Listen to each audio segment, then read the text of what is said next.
Okay. So, let's resume.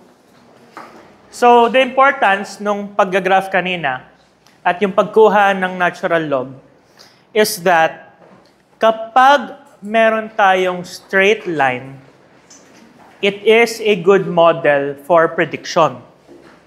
So, whenever you have a straight line, it is defined by the equation y equals mx plus b. In which, the formula ha, y equals mx plus b. In which y is y. Y. Ano bang y natin kanina? Ano yun? Time.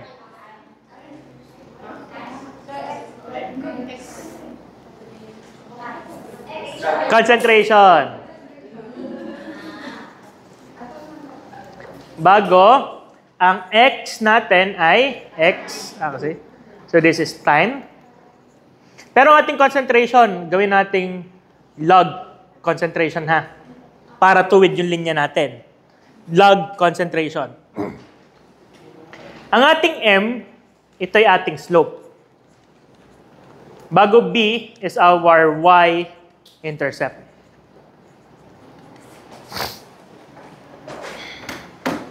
Okay?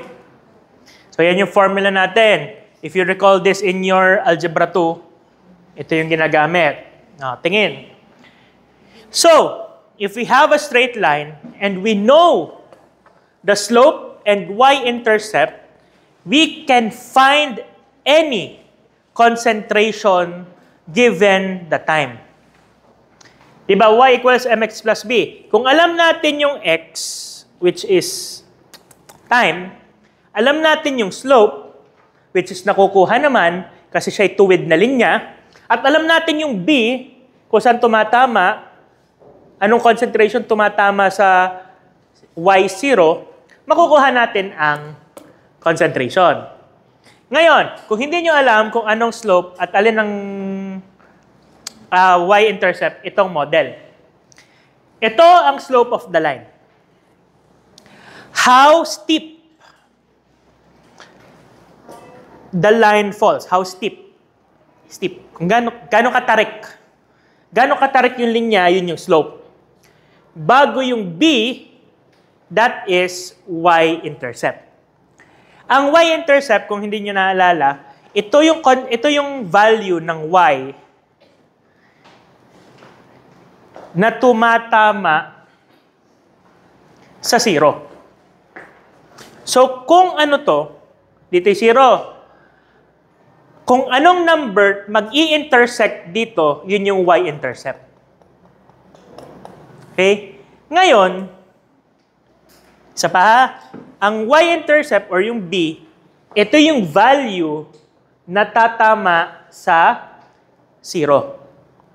So in our case, 100 kasi yun yung ating concentration at time 0. Hindi 100. ln 100. ln 100 yung sagot. Okay? Lagyan yung i-natural logarithm. So, concentration at time 0 is our y-intercept. Isulat nyo. Concentration at time 0 is our y-intercept. Eh sa ating models ngayon, lahat tayo ay intravenous bolus. So kung ano ang concentration, pagkaturok mo, yon ang y-intercept. Kasi yon ang concentration at time 0. Okay?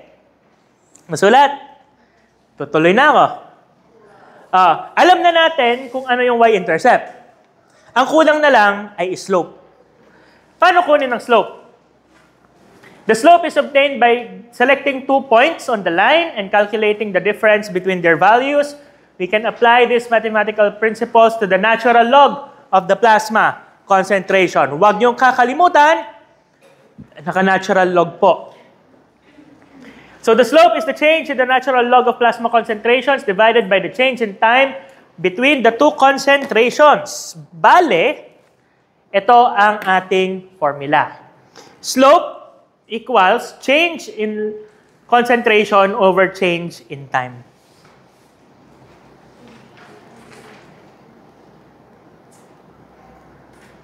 Okay? Kung ayaw nyo ng ganyan at gusto nyo yung naka-Y2, edi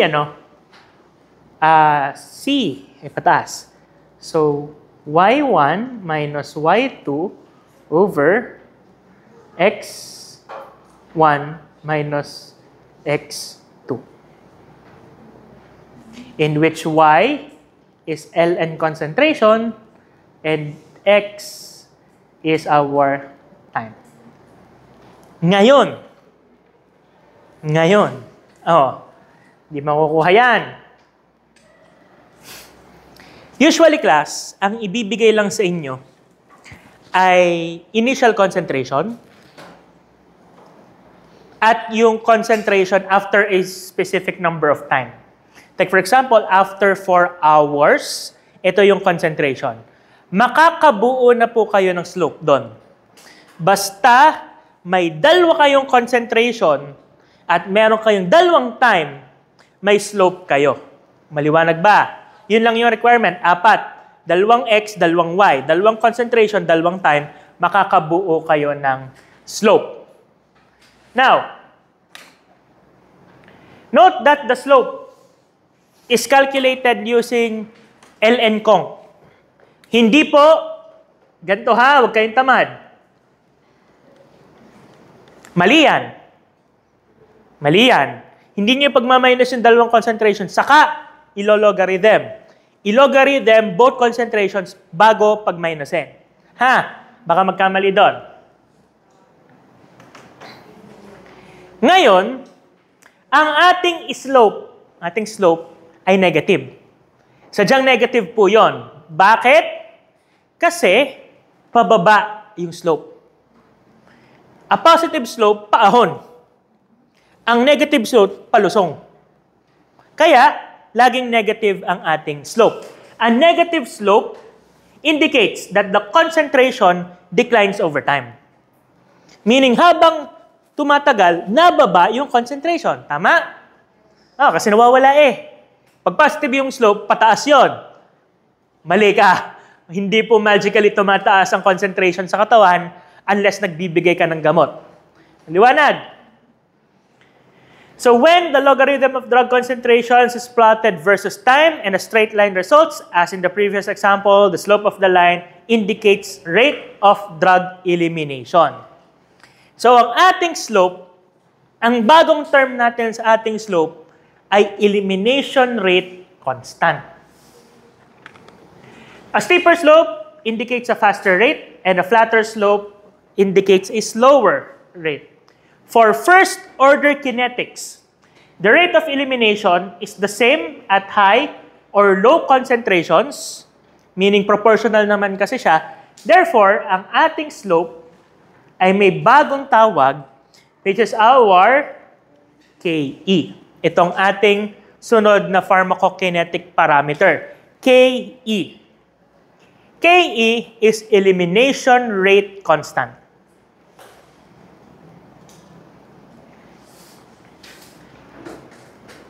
Tandaan, elimination rate constant. It describes how fast or how slow a drug is removed in a body for a drug that follows first-order kinetics. Yung KE na, gana lang po yan sa first-order kinetics ha. Wala tayong example na 0 for now.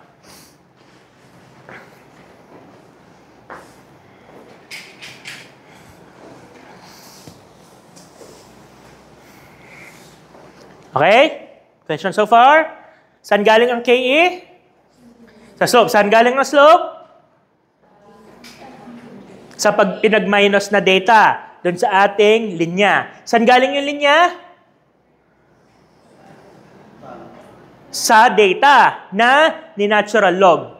Maliwanag? Okay? May data tayo ni natural log. Nagkalinya tayo. Yung tayo nagkalinya, kumuha tayo ng slope. Nung tayo yung nagka-slope, yun ang ating elimination rate constant. Maliwanag po ba? Okay. So remember that the elimination rate constant is the fraction of the drug removed per unit time. Therefore, kung ang elimination rate constant mo ay 0.25, 25% ang nawawala. Hindi naman po ganyang kalaki usually ang elimination rate constant. Usually, elimination rate constant is a small number. Take note that elimination rate constant is a positive number, while slope is a negative number. Pero, they are numerically the same.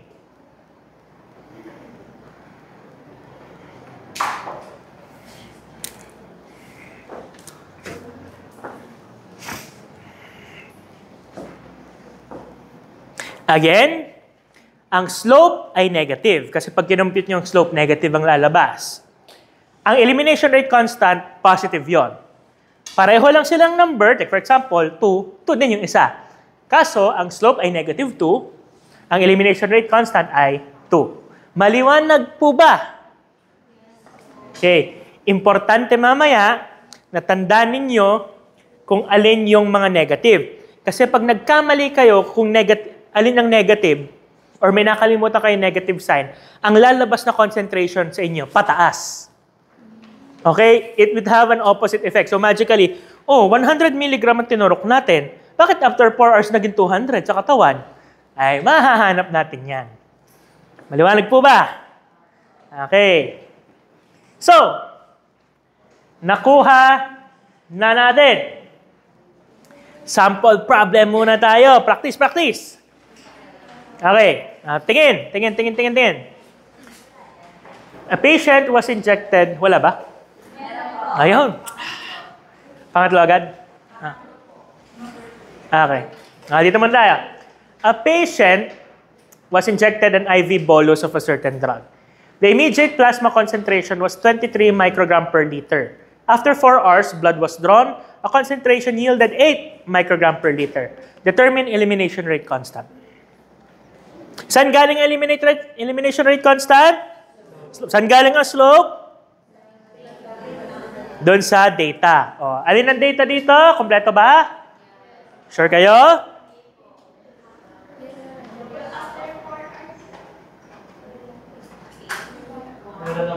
Kompleto yan. Kompleto yan.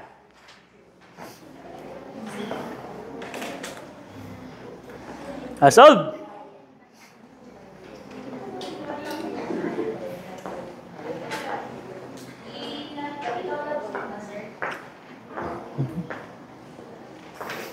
Oo, ilo-logarithm, first order kinetics. Hindi yan magfo-form ng tuwid na linya kapag hindi kayo nag-natural log. Pag hindi tuwid yung linya, sala yung slope. Sala yung data.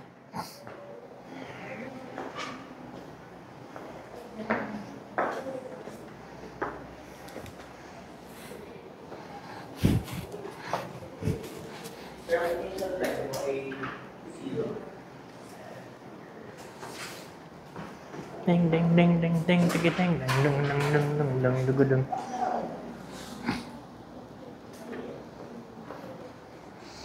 I think naman kahit pagbalik-balik ta rin niya, lagi negative yung lalabas. Mga 3 decimal places. Hindi ba Hindi scientific notation lalabas?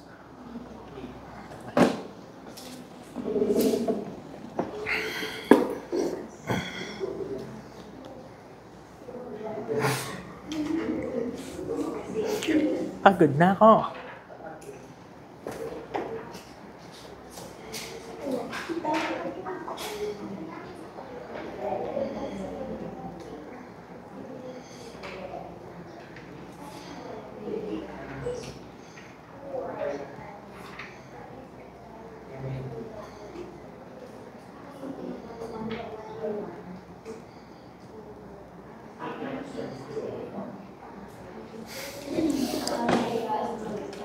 Siguro naman, patapos na kayo.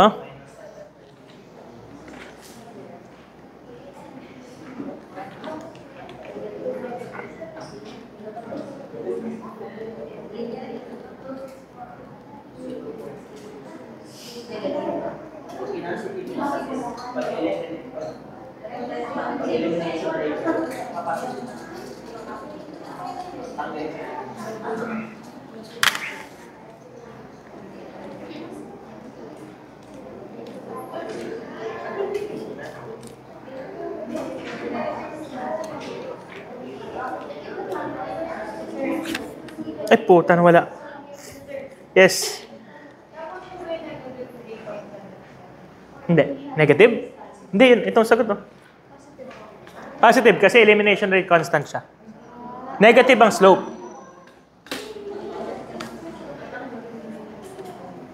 ln 23 minus ln 8. Bagong ilang oras ang lumipas, negative 4 hours.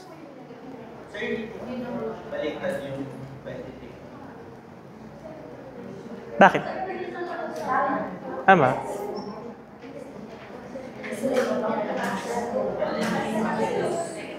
ln 20. Ano ba yung sa inyo libro?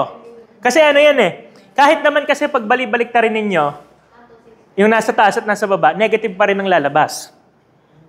Kasi kung pag pinagbaliktad yung taas, magne-negative yung taas. Pag pinagbaliktad yung baba, magne-negative yung baba. Hindi siya pareho magne-negative, so laging negative ang sagot. Gagawin nyo lang positive kasi elimination rate constant is a positive number.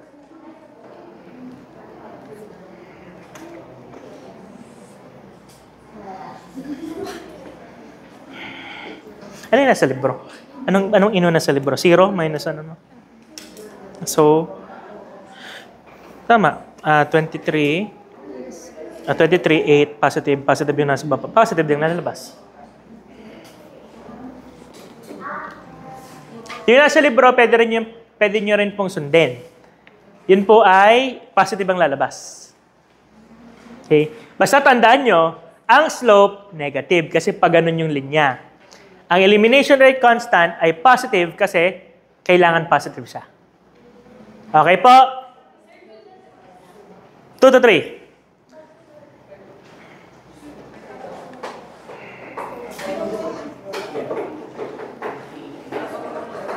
Tingnan ang iyong calcul. Gawin mo nga ulit. Papanoorin kita. Parang mali na nalabas sa iyo. Oh. 23. Oh, LN. Tapos, ginawa ko 3.40. Tapos 8. Tapos 2.8. Tapos 3.14. Divide. Oh. O bakit? Oh, tama. Naintindihan? Ayos. Alien. Okay. Sunod. Yan. Ito. Makinig na ayos at magpapalitan na. Ito ang formula natin kanina. Okay? Y equals mx plus b. Alam pa yan, di ka? Yan yung ating slope formula or ating line formula. Alam natin ang y, this is the natural log of drug concentration in the plasma. Tama. Ni-natural log muna natin lahat. Itong x, ito yung time after the dose.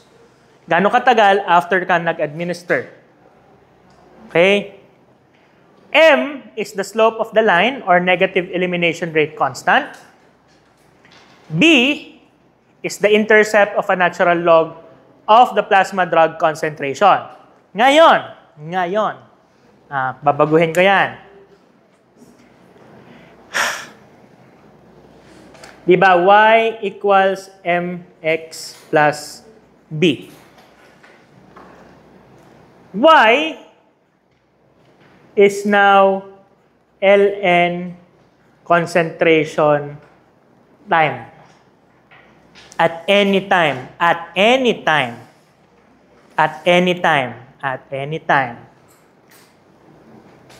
M is the slope. It is negative KE. Ang ating KE ay positive. Kaya negative KE ang slope. Okay. Ang X, ito ay time. After the dose. Bago ang B, ito yung concentration at 0. Tama? Kasi tumatama sa y-axis ang unang turok. Kung anong oras ka nagturok, yun yung time 0. So, yun yung concentration. I-rewrite ko na, ha? Therefore, lnc equals negative k e bago time after the dose multiplied by time plus C0.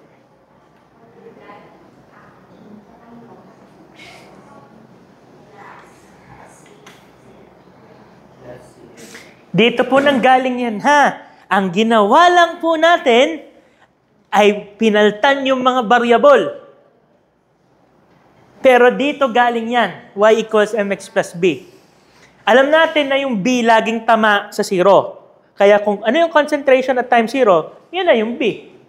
Alam naman natin, ang slope ay negative ke. Bagay itong time na to, ito yung oras na hinahanapan natin ng concentration. If we want to determine concentration at the time, isusulat natin ilang time ang lumipas, makukuha natin ang time na concentration at that time. Okay? Naintindihan? Ha? Concentration at time 0. LNC 0. LNC 0. Sorry. Rewrite natin. LNC equals negative KE T plus LNC 0. Ito yung formula to get concentration after the dose. This is the formula to get the concentration after the dose. Now, this formula only works if you have the following data. Ito yung kailangan nyo para mapatakbo tong formula na to. Ito hinahanap mo. Itong time, alam mo din yan kasi tinatanong, ano yung concentration at gantong time? So, given din yon. Itong negative KE, galing to sa slope. Pero may isa rin yung panggagalingan mamaya pag walang slope. Itong LNC0, given din yan. Pag binigay sa iyo yung concentration at time 0, yun na yung ano, data mo. Okay? Let's put it to the test. Sana ay may sample problem ako. Testing. Yan, wait lang. Hindi pa pala. Ngayon. So, ito, na-discuss ko na sa inyo, LNC0. So, our equation from this, we can derive elimination rate constant if we have two concentrations and time. Itong kailangan natin. So, ito yung kanina, di ba? Bago ito, susulat ko ulit ha. C, LNC equals negative K, E, T plus LNC0. If we want to get K equals LNC0 minus LNC over time. This is how to get elimination rate constant. Kung kailangan nyo lang, kunin ang elimination rate constant.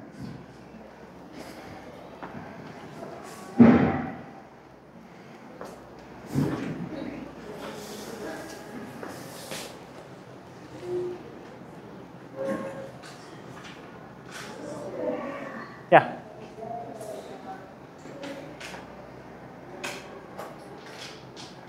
Okay? Okay na ba? Okay. Okay, now, if two plasma drug concentrations are known and the time between them are known, elimination rate can be calculated. If one plasma drug concentration and the elimination rate are known, then the plasma concentration at any time can be calculated. Basta meron kayong elimination rate constant, may initial concentration, goods na po kayo.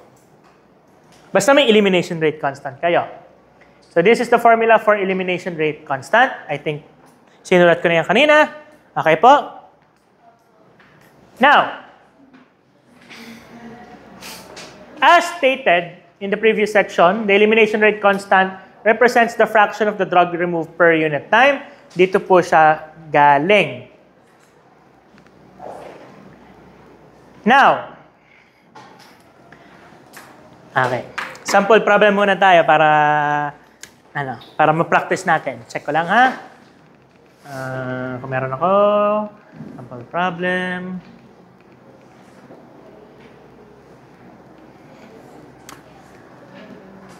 Okay, ito. Meron kayo nito? Okay, meron? Sa libro? Check nyo nga.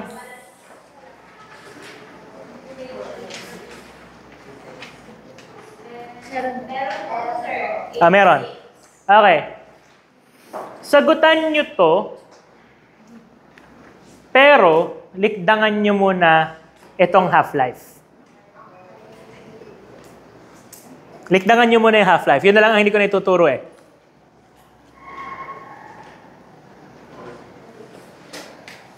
I want you to find out what would be the concentration after 4 hours.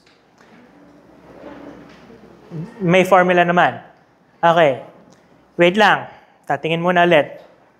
Sa ating formula, tingin. Sa ating formula, di ba ito? ln(CT) equals negative KT plus ln(C0). Tama? Ang lalabas po diyan ay logarithm. Kasi ang lalabas ay ln eh. So, ln(CT) ang lalabas. Ang kailangan natin ay milligram per liter. Para i-convert ang ln back to a regular number, you're going to apply negative logarithm. So, ang katumbas ng negative logarithm ay e. E raised to ln(CT) para ma-convert into a normal number. Okay? Sige, try nyo muna. Pag nakuha nyo na yung ln(CT), maliit na number yon, ibabalik yung natural number.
Solve ko na.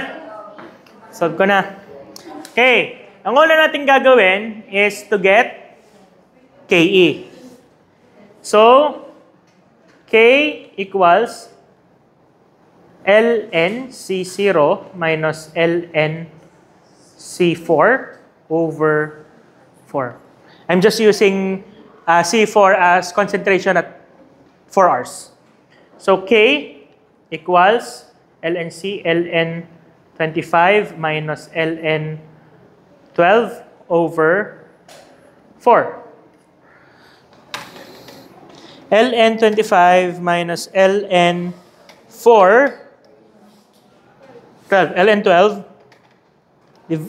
divided by 4, KE equals 0.18349.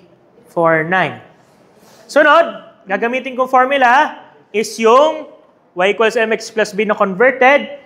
So, at time 8, ln C8 equals negative 0.18349 times 8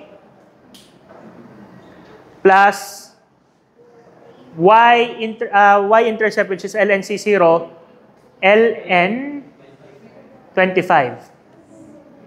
ln C8 times negative 8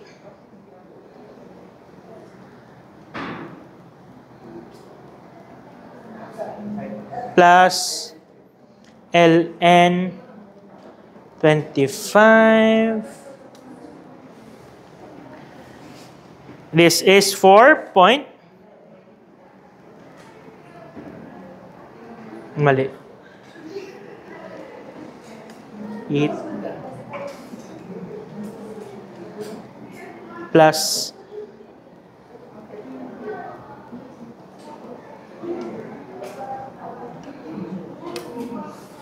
so LNC8 is 1.750. Tama?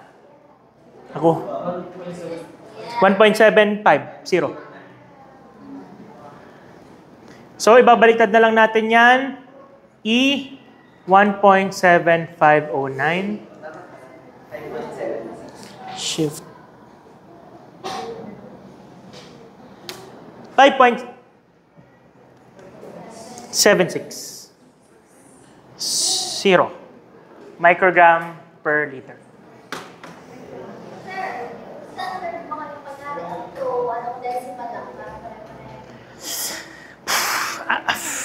The more decimals you place, the more accurate you are. Kayong bahala. Ako kasi dire-diretso sa calcu, kaya precise yon kasi ans lang ng ans. Nakuha po? Okay? Now, nakita nyo yung medyo mahaba yung computation. So, kinuha to, then kailangan mo pang magganto. Okay, balik tayo.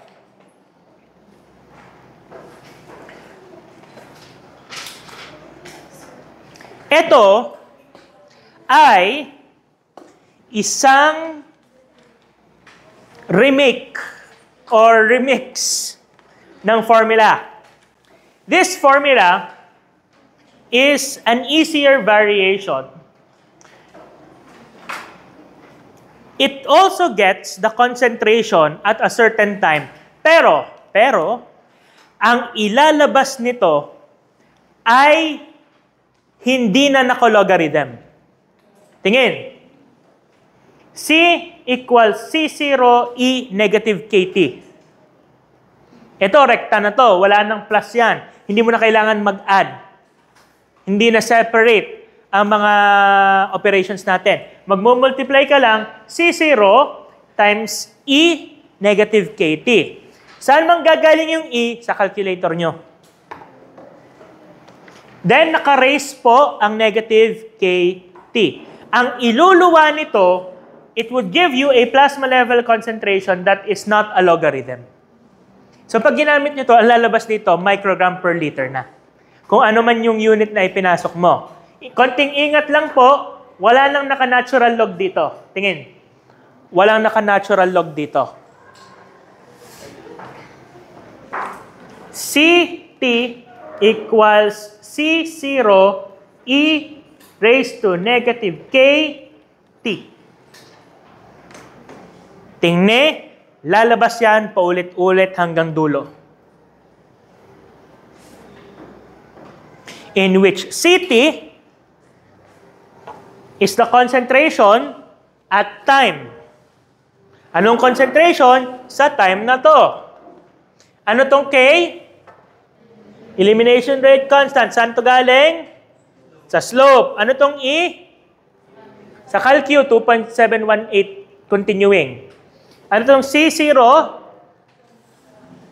Concentration at time 0.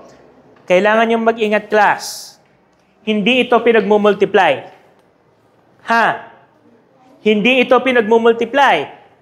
Yung 2.78 ang i-raise nyo dito. So pag sinulat niya, take for example, yung kanina. So yung example kanina, CT, so C at 8 hours equals 24, di ba? 25, E, anong negative natin? Negative 0.18? 35. Ano yung time? 8. Oh, try ninyo. Ano lalabas? Yun pa rin. 5.76. See? Ang maganda dito, ang ilalabas ay milligrams per, kung ano man yung concentration ninyo. Okay po ba? Okay? So you have different sets of formulas for different needs. Ito yung pinaka-simplified.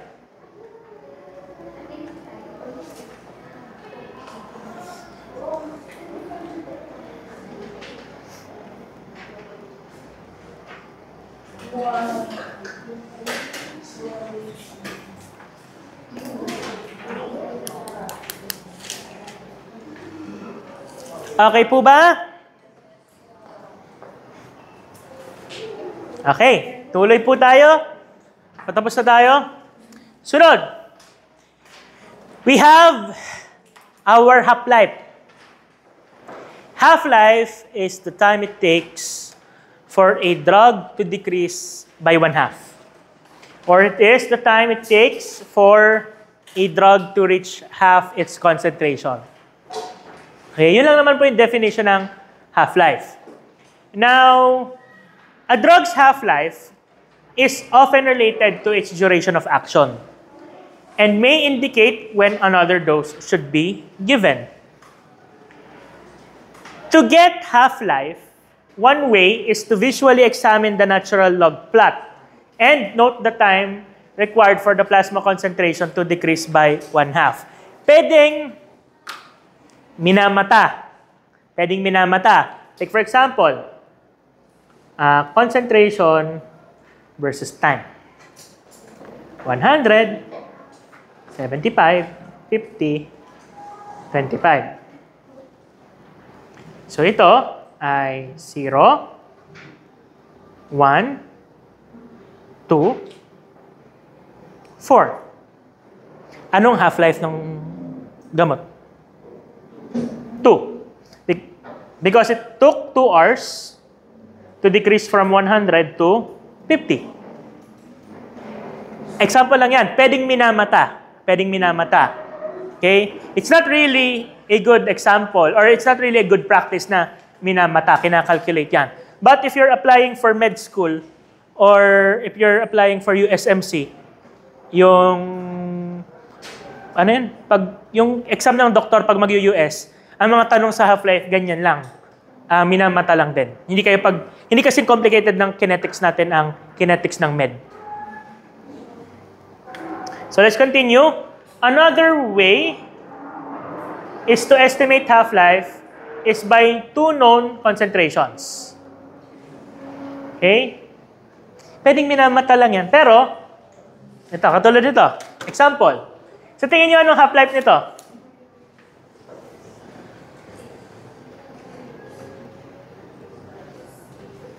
Tingnan nyo mabuti. Anong half-life nito? 6. Kasi after 6 hours, nangalahati na. Anong concentration after at time 12. At time 12. 2. At time 24. 1. Ito, bibigyan ko ngayon ng palaisipan. Given na half-life, is there a point in which drug concentration reaches exactly 0?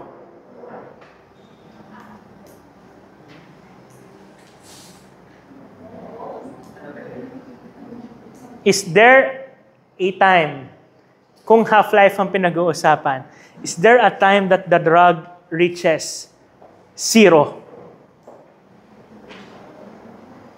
Exactly 0. Wala po. So, kaya may mga lalabas kalas dyan na AUF infinity. Kasi, pag nag-divide ka na nag-divide ng 2, eventually, palit ng paliit. Pero hindi nawawala. 0. Malayo na sa 0, pero may number pa. Okay? Infinity po yun. Ito, itry nyo to. Determine the half-life.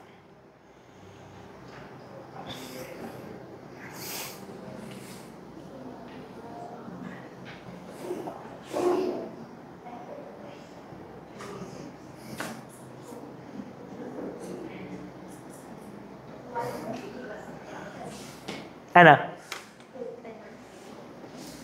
10. Okay? 12, 6, 3. 12, 6, 3. So, 8, 10, parang logic. Katulad na sinasabi ko, pwedeng minamata, pero may way to calculate it. Okay? So, the half-life and elimination rate constant express the same idea. Half-life is just the time it takes. Elimination rate constant is the rate per unit time. As with the elimination rate constant, calculation of drug half-life is only accurate if medication has first-order elimination. If the half-life and peak concentration of a drug are known, then the plasma concentration at any time can be estimated. So, paano ba kunin talaga ang half-life? Itong formula for half-life. 0.639 over Ke equals half-life. Half-life ay hours, usually. Okay? 0.693 over K equals T1 half. T1 half ang ating standard notation for half-life. Now, may mga tanong later on na hindi ibibigay ang elimination rate constant. Hindi ko ibibigay ang elimination rate constant. Hindi ko rin ibibigay yung concentration after a second time. Ang ibibigay ko, half-life. Makukuha ninyo sa half-life ang Ke. So with half-life, 0.693 over Ke, over T1 half equals Ke. Which is important. Kasi pwedeng ibigay lang sa inyo, half-life lang. Pag may half-life kayo, makakabunot kayo ng Ke. Pag may Ke na kayo, makakompute nyo na yung tira.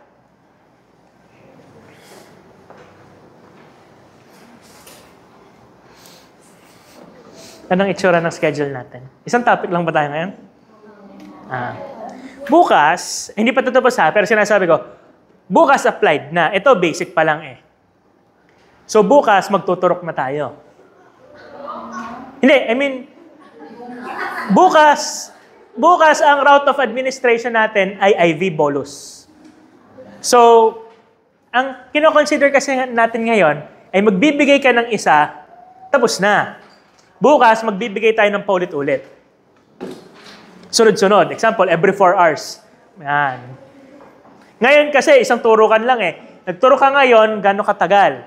Bukas, nagturo ka ng 3, gano'ng katagal? Nakuha ang half-life? Okay. Ito yung formula for half-life.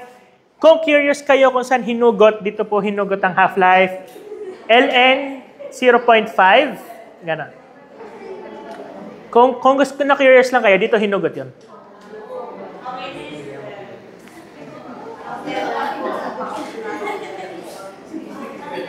Okay?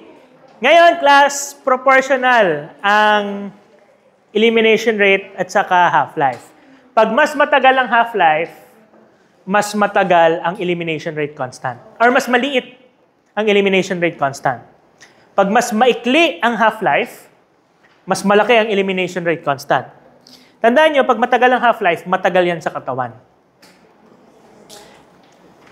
Pag maliit ang elimination rate constant, matagal din yan sa katawan. Hence, half-life can tell you how long a drug will stay in the body.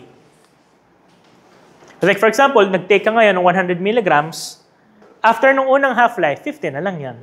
After nung sunod na half-life, 25 na lang yan. After ng isa pang half-life, 12.5 yun.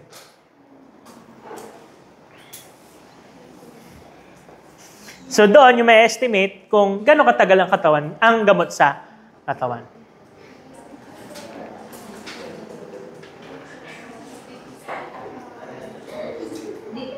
Okay po. Other formulas that are, meron pa no? May mga clearance pa. Other units of pharmacokinetics. Yun lang naman po yung challenging. Ito na lang po yung sunod. Clearance. Clearance will tell you how fast the body is being eliminated of the drug or how many liters of fluid is being removed from the body per unit time. Madali lang po ang clearance. Volume of distribution times elimination rate constant. KEVD equals CL. KEVD equals CL. K, baka kasi ayaw nyo ng K times V. Pareho lang yan. CL equals KEVD. Elimination rate constant, volume of distribution. Okay?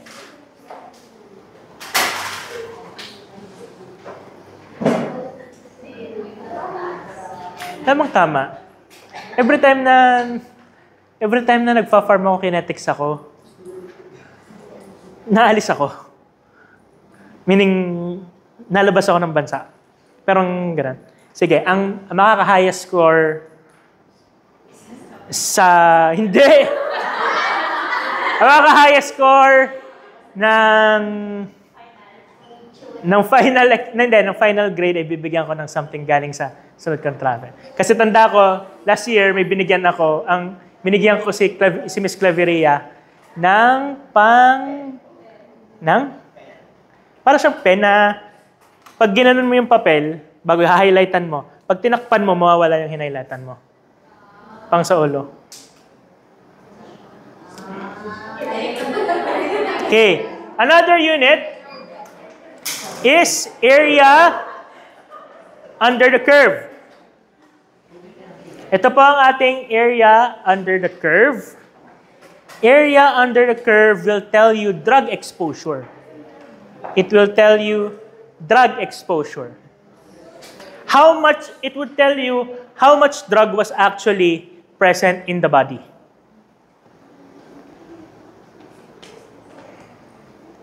Kung marunong kayong calculus, mas madali itong course na to. Kung marunong kayong mag-calculus. Di nga ako marunong. Yung isang libro, yung ginagamit nating libro, yan kasi condensed na yan. Yung original niya libro, ganito kakapal. Yung topics niya in pharmacokinetics, kailangan ng calculus. Ito galing sa libro ng American Pharmacists Association na hindi kailangan ng calculus. Kaya ito yung ginamit kong reference. So, ito yung isa pang unit. Area under the curve equals dose over drug clearance. Anong formula ng clearance? KE times VD.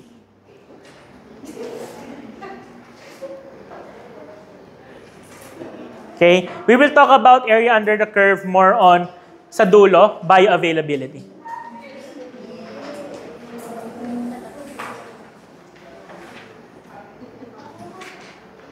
Okay. Sige.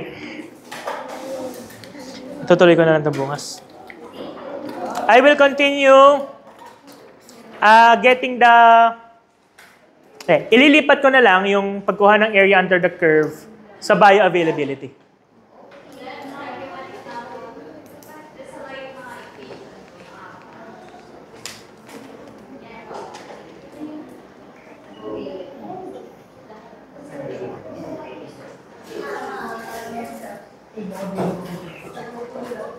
Okay. So, kasi pagod na rin ako. 1, 2, 2.5 oras.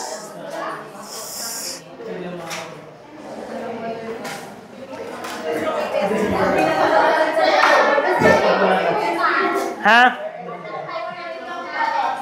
Calculations po tayo bukas. Bring calculator and short bond tomorrow.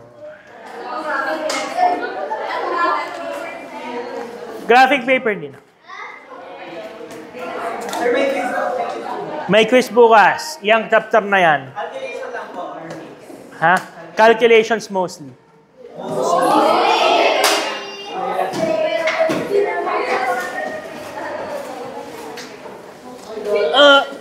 Lumpo.